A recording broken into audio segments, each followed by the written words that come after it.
জাকাত যে বিষয়গুলোতে আদায় করব, যেই জিনিসগুলোতে আমাদেরকে জাকাত দিতে হবে, সেগুলো হচ্ছে গৃহপালিত পশু, সেগুলো হচ্ছে আমাদের খাদ্যদ্রব্য, শস্য, এবং সেগুলো হচ্ছে আমাদের স্বর্ণমুদ্রা, রৌপ্য মুদ্রা, ব্যাংক ব্যালেন্স, টাকা পয়সা যেগুলো রয়েছে, এগুলোতে আমাদেরকে জাকাত আদায় করতে হবে। তো গৃহপালিত পশুর ক্ষেত্রে আমাদের জাকাতের যেই নির্ধারিত পরিমাণ, কারণ জাকাত ফরজ হওয়ার দুটি শর্ত রয়েছে। একটি হচ্ছে নির্ধারিত পরিমাণ সম্পদ হওয়া, এই পরিমাণ সম্পদ হলে জাকাত আদায় করতে হবে, এবং ওই সম্পদের 1 বছর আমার আপনার অধীনে গচ্ছিত থাকতে হবে। ওই সম্পদের মালিকানায় আমি আপনি 1 বছর রয়েছে, এমন যদি হয় তাহলে আমাদেরকে জাকাত আদায় করতে হবে। গৃহপালিত পশুর ক্ষেত্রে তাহলে আমাদের 1 বছর অতিক্রান্ত হলো, কিন্তু আমাদের কি পরিমাণ সম্পদ হলে জাকাত আদায় করতে হবে? সেটি হচ্ছে যে উটের ক্ষেত্রে যদি কারো 5টি উট থাকে, এর বেশি হলে সেটা অবশ্যই দিতে হবে। সর্বনিম্ন 5টি উট যদি হয় তাহলে তাকে সেখানে জাকাত আদায় করতে হবে। গরুর ক্ষেত্রে যদি সেটি হয় তাহলে সর্বনিম্ন 30টি গরু যদি কারো থাকে তাহলে তাকে জাকাতের সেই নিসাব পরিমাণ সম্পদ হয়ে যাবে। এরপরে যত বেশি হবে সেই পরিমাণ গণনা করে সে ব্যক্তি জাকাত আদায় করবে। আবার বকরি কিংবা ভেড়ার ক্ষেত্রে আমরা যেই জাকাত আদায় করব সেটি হচ্ছে 40টি হচ্ছে তার সর্বনিম্ন পরিমাণ। এরপরে যে পরিমাণ যাবে 120 পর্যন্ত একই পদ্ধতিতে জাকাত আদায় করতে হবে, এবং পরবর্তীতে আস্তে আস্তে যখন বৃদ্ধি পাবে সেই গৃহপালিত পশুর জাকাত আমাদেরকে আদায় করতে হবে। ঠিক একইভাবে খাদ্যশস্য, এগুলোতে আমাদেরকে জাকাত আদায় করতে হবে। সেগুলোতে হচ্ছে আমাদেরকে অসাক, অর্থাৎ খামসাতু আওসাক, খাদ্যশস্য হচ্ছে 5 অসাক পরিমাণ যদি হয় তাহলে আমাদেরকে জাকাত আদায় করতে হবে, এর কম হলে নয়। তবে হ্যাঁ, দান সাদাকা যেহেতু একটু গুরুত্বপূর্ণ বিষয়, সেক্ষেত্রে আমরা যদি দান করতে চাই, সাদাকা করতে চাই, সেটি ভিন্ন, অবশ্যই করার সুযোগ রয়েছে। তবে জাকাত ফরজ হওয়ার জন্য অবশ্যই তাকে খামসাতু আওসাক 5 অসাক পরিমাণ খাদ্যশস্য হতে হবে। খামসাতু আওসাক তার পরিমাণ, এর পরিমাণ যে প্রায় 16 মণ আমাদের দিতে হয়, তাহলে সেখান থেকে বের করতে হবে 5 অসাক 15 থেকে 16 মণ পরিমাণ খাদ্যদ্রব্য, পরিমাণ শস্য যদি কারো উৎপাদিত হয় তাহলে ওই ব্যক্তিকে তার সম্পদের জাকাত আদায় করতে হবে। কিভাবে আদায় করব? রাসূল সাল্লাল্লাহু আলাইহি ওয়াসাল্লাম এই সম্পদ থেকে জাকাত আদায় করার 2টি পদ্ধতি বর্ণনা করেছেন। এক, যে ওই সম্পদ যদি উৎপাদিত হয় আকাশ থেকে বৃষ্টির পানিতে, অর্থাৎ সেই সম্পদ উৎপাদন করার জন্য, সেই শস্য উৎপাদনের জন্য আলাদা করে টাকা দিয়ে সেই মেশিন থেকে পানি ক্রয় করে সেচ দিয়ে কোনো শস্য উৎপাদন করতে হয়নি, বরঞ্চ হাওরের পানি ছিল, সেই পানি দিয়েই কি করেছি আমরা সেই শস্য উৎপাদন করেছি। কিংবা আল্লাহ সুবহানাহু ওয়া তাআলা বৃষ্টি দিয়েছেন, সেই বৃষ্টির পানিতে শস্য উৎপাদন হয়েছে। এরকম কোনো খরচ আমাদেরকে বহন করতে হয়নি যে শস্য উৎপাদন করার জন্য আমাদেরকে পানি বা এই জাতীয় কোনো কিছু সেখানে সেচ দিতে হয়েছে, এরকম কোনো কিছুর প্রয়োজন হয়নি। এরকম শস্যের ক্ষেত্রে আমাদেরকে অসর, অর্থাৎ 10 ভাগের 1 ভাগ আমাদেরকে আদায় করতে হবে। যখন সেটা 15 থেকে 16 মণ হয়ে যাবে, এরকম সম্পদ যখন হবে তখন ওই সম্পদকে, ওই শস্যকে 10 ভাগে ভাগ করে আমাদেরকে 1 ভাগ আমাদের ওই সম্পদের জাকাত গরিব মিসকিনদের মধ্যে আদায় করে দিতে হবে। আর যদি এই সম্পদ উৎপাদন করার জন্য আমাদেরকে সেচ দিয়ে মেশিন থেকে পানি নিয়ে আমাদেরকে এই শস্য উৎপাদন করতে হয়, এমন যদি হয়ে থাকে তাহলে আমাদেরকে সেখানে নিসফুল অশর, অর্থাৎ 20 ভাগের 1 ভাগ ওই সম্পদটাকে, যদি সেটা 15-16 মণ বা এর চেয়ে বেশি হয় তাহলে সেখানে আমাদের এই সম্পদটাকে 20 ভাগে ভাগ করে আমাদেরকে ওইখান থেকে 1 ভাগ আমাদেরকে জাকাত হিসেবে আদায় করে দিতে হবে, গরিব মিসকিনদেরকে আদায় করে দিতে হবে। জাকাতের যে খাতগুলো রয়েছে সেই খাতগুলোর যে কোনো খাতেই আমাদেরকে জাকাত আদায় করে দিতে হবে। এটা ছিল শস্য ক্ষেত্রে আমাদের এই জাকাতের পদ্ধতি আমাদেরকে অনুসরণ করতে হবে। এরপরে হচ্ছে আমাদের যেই স্বর্ণ মুদ্রা, রৌপ্য মুদ্রা, অর্থ সম্পদ, এগুলোর ক্ষেত্রে আমাদের যে জাকাত আদায় করতে হবে সেটি হচ্ছে রাসূল সাল্লাল্লাহু আলাইহি ওয়াসাল্লাম থেকে যেটি পাওয়া যায় যে 7.5 ভরি স্বর্ণ যদি কারো থাকে কিংবা 52.5 তোলা স্বর্ণ রৌপ্য মুদ্রা কারো যদি থাকে তাহলে ওই ব্যক্তিকে জাকাত আদায় করতে হবে। রাসূল সাল্লাল্লাহু আলাইহি ওয়াসাল্লামের যুগে 7.5 ভরি স্বর্ণ মুদ্রা কিংবা 52.5 তোলা রৌপ্য মুদ্রা যেই মূল্য আসে, দুইটার মূল্য ছিল সমান সমান। সেজন্য রাসূল সাল্লাল্লাহু আলাইহি ওয়াসাল্লাম এটাকে নির্ধারণ করেছেন যে যদি কেউ রৌপ্য মুদ্রার জাকাত আদায় করে তাহলে তার 52.5 তোলা, এবং যদি কেউ স্বর্ণ মুদ্রার জাকাত আদায় করে তাহলে তার 7.5 ভরি বা 7.5 তোলা, এরকম যে তার সম্পদের কি করতে হবে জাকাত আদায় করতে হবে। 7.5 ভরি এবং 52.5 ভরি এরকম সম্পদ যদি কারো থাকে তাহলে তাকে জাকাত আদায় করতে হবে। এটা রাসূল সাল্লাল্লাহু আলাইহি সাল্লামের সময় স্বর্ণ এবং রৌপ্যের একটি দাম ছিল, নির্ধারণ ছিল। এই জন্য রাসূল এটাকে কী করেছেন, নির্ধারণ করে দিয়েছেন যে স্বর্ণের ক্ষেত্রে হচ্ছে এতটুকু আর রৌপ্যের ক্ষেত্রে হচ্ছে এই পরিমাণ হলে তাকে জাকাত আদায় করতে হবে। কিন্তু আমাদের সময়ে স্বর্ণের দাম অনেক বেশি, কিন্তু রৌপ্যের দাম সেই অনুপাতে অনেকটাই ডাউনে আসে। তাহলে আমরা এখন কোথায় যাব? আমরা কোন পদ্ধতিতে জাকাত আদায় করব? আমরা এক্ষেত্রে বলতে পারি আল্লাহু তাআলা আলাম বিসওয়াব। তবে আমরা যেটা বলবো সেটি হচ্ছে জাকাত যেহেতু গরিব মিসকিনদের উপকারের জন্য, তারা যেহেতু এটার মাধ্যমে উপকৃত হবে, সুতরাং যেই জিনিসের পদ্ধতি অনুপাতে যেটা গণনা করলে গরিব মিসকিনগণ বেশি উপকৃত হবে, যেই জিনিসের মাধ্যমে জাকাত আদায় করলে তারা বেশি ফলপ্রসূ হবে, বেশি লাভবান হবে, আমরা সেই জিনিসের দিকেই ধাবিত হব। সুতরাং আমাদের যেহেতু স্বর্ণ মুদ্রার দাম, স্বর্ণের দাম অনেক বেশি, ওই পরিমাণে যদি আমরা যেতে চাই তাহলে দেখা যাবে যে জাকাত আদায় করার প্রয়োজন নেই। কিন্তু আমরা যদি রৌপ্যর দিকে যাই তাহলে আমাদের অনেকের উপরই, সাধারণ মানুষের উপরও জাকাত ফরজ হবে।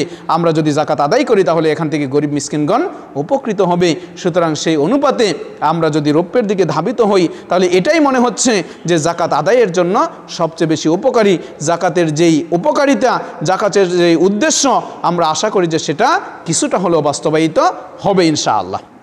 সুতরাং আমরা ওই স্বর্ণ মুদ্রার দিকে না গিয়ে অবশ্যই ওই দিকেই থাকার চেষ্টা করব, ওই অনুপাতে আমরা জাকাত আদায় করার চেষ্টা করব। বর্তমান সময়ে বাজার অনুপাতে যদি আমরা বিবেচনা করি হয়তো বা কম বেশি হতে পারে, প্রায় 70,000 টাকার মতো যদি কারো অধীনে থাকে তাহলে দেখা যাবে ওই রৌপ্য মুদ্রা অনুপাতে, ওই 52.5 ভরি রৌপ্য অনুপাতে তার জাকাত প্রায় ফরজ হয়ে যায়। ওই ব্যক্তিকে জাকাত আদায় করাটা তার জন্য জরুরি। যদি দুটি শর্ত, তার মধ্যে একটি হচ্ছে 52.5 তোলা, 52.5 ভরি রৌপ্য মুদ্রা যদি ওই পরিমাণ সম্পদ যদি তার থাকে এবং তার ওই সম্পদ যদি তার অধীনে 1 বছর থাকে, গচ্ছিত থাকে, তাহলে তাকে জাকাত আদায় করতে হবে।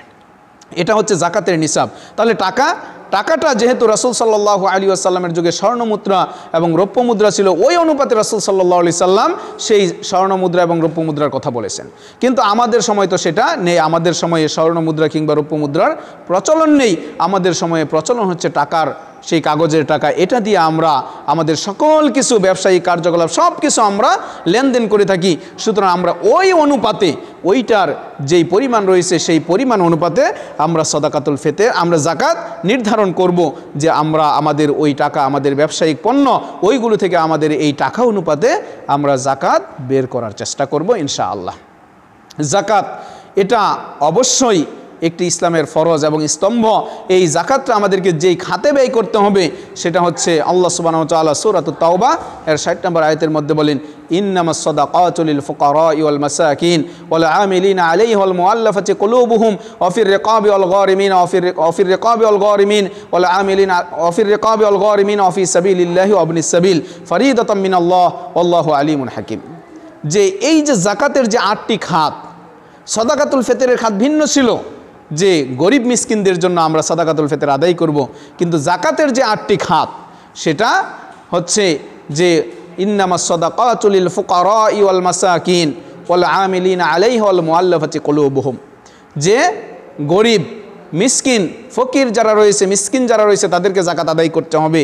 এবং ওয়াল আমিলিনা আলাইহা, এই জাকাত উত্তোলন করার জন্য জাকাত কারা উঠাবে, মানুষের কাছ থেকে গিয়ে জাকাত কারা নিয়ে আসবে।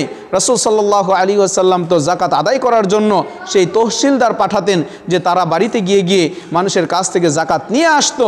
এখনকার সময় যদি সেটা প্রয়োজন হয় তাহলে সেটা করতে হবে। তাহলে ওই যে জাকাত আদায় করার জন্য একজন লোক নিয়োগ করা হতো, তাকেও সেই জাকাতের ওই সম্পদ থেকে তাকে বেতন নির্ধারণ করে তাকে একটি সম্পদ সেখান থেকে দিয়ে দেওয়াটা আমাদের জন্য, আমরা সেখান থেকে দিতে পারি। ওয়াল আমিলিনা আলাইহা ওয়াল মুআল্লাফাতি কুলুবুহুম, যে কাফির মুশরিক যারা রয়েছে তাদের অন্তরকে ইসলামের দিকে আকৃষ্ট করার জন্য, ধাবিত করার জন্য, যে ইসলাম, তাদের ইসলামের সৌন্দর্য দেখে তারা হয়তো বা ইসলামে মনোনিবেশ করতে পারে, ইসলামে প্রবেশ করতে পারে, এই মনকে আকৃষ্ট করার জন্য তাদেরকে সেই জাকাত দেওয়া যেতে পারে। ওয়াল গারিমিন, যারা ঋণগ্রস্ত রয়েছে তাদেরকে জাকাত দেওয়া যাবে। ওয়াল গারিমিন ওয়া ফি সাবিলিল্লাহি ওয়া ইবনিস সাবিল, এবং যারা আল্লাহ সুবহানাহু ওয়া তাআলার রাস্তায় রয়েছে, ইবনিস সাবিল, এবং যারা মুসাফির, যারা যুদ্ধের ময়দানে রয়েছে, তাদেরকে এই খাতগুলোতে আমরা জাকাত আদায় করব। আল্লাহ সুবহানাহু ওয়া তাআলা এই খাতগুলোতে জাকাত আদায় করতে বলেছেন। তার মানে কি এই 8টি খাতেই আমাদেরকে জাকাত আদায় করতে হবে? যে না, আমাদেরকে যেহেতু 8টি খাত বলা হয়েছে, আমরা এই 8টি খাতে জাকাত আদায় করব। যে আরেকটি খাত ছিল সেটি হচ্ছে ঋণগ্রস্ত। যে ব্যক্তি ঋণগ্রস্ত রয়েছে, তার অর্থ সম্পদ, তার যেই টাকা পয়সা, এগুলো ঋণের কারণে সব শেষ হয়ে গিয়েছে। সে ধনী ছিল কিন্তু সে ঋণগ্রস্ত, তার কোনো বর্তমানে তার ওই ঋণের জর্জরিত হয়ে সে নিঃস্ব হয়ে গিয়েছে। ওই ব্যক্তি ঋণগ্রস্ত, ওই ঋণগ্রস্ত ব্যক্তিকেও জাকাত দেওয়া যাবে। তাহলে আমরা কি এই 8টি খাতেই জাকাত দিতে হবে, না যে কোনো একটি খাতে জাকাত দিলেও চলবে? আল্লাহ তাআলা আলম বিসওয়াব। তবে আমরা বলবো যে যদি তাদেরকে পাওয়া যায়, 8টি খাতই যদি পাওয়া যায়, আমরা 8টি খাতে আদায় করব। আর যদি পাওয়া না যায়, তাহলে যে কোনো একটি খাতে আদায় করলো আমাদের জন্য এই জাকাত আদায় হয়ে যাবে।